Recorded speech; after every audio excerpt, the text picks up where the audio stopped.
In today's video, I'm going to teach you how to connect PayPal to Base44. By the end, you'll have PayPal linked to your app so you can start using it inside your Base44 project with confidence. First, open the Base44 app in your browser and sign into your workspace. Once you're in, look to the left-hand sidebar and click All Apps.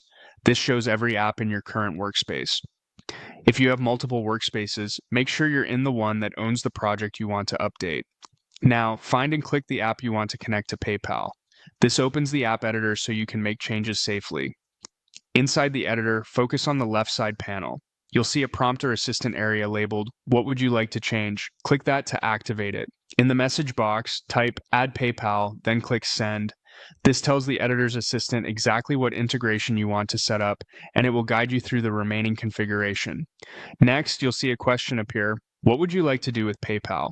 This is where you choose the purpose of the integration, such as enabling payments or checkouts.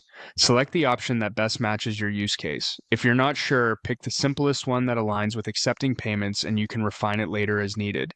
After you make your choice, click Submit to confirm. You'll now be prompted to provide your PayPal details.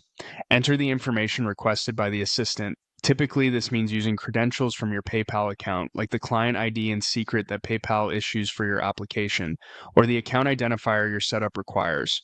Be sure you paste these into the correct fields and keep them secure. If you have a Sandbox account for testing, this is a good moment to use Sandbox credentials first so you can validate the flow before going live. When everything looks correct, click Send to apply the configuration. Give Base44 a moment to process your changes. When the setup completes, you should see the PayPal integration reflected in your project. This might appear as a new payment option, a checkout element, or updated settings within the app, depending on what you selected earlier. Open a preview or run a quick test to confirm payments display as expected. If something doesn't look right, return to the left panel, adjust your selection, or re-enter your credentials. That's it. You've connected PayPal to your Base44 app quickly and cleanly, and you're ready to move forward with payments in your project.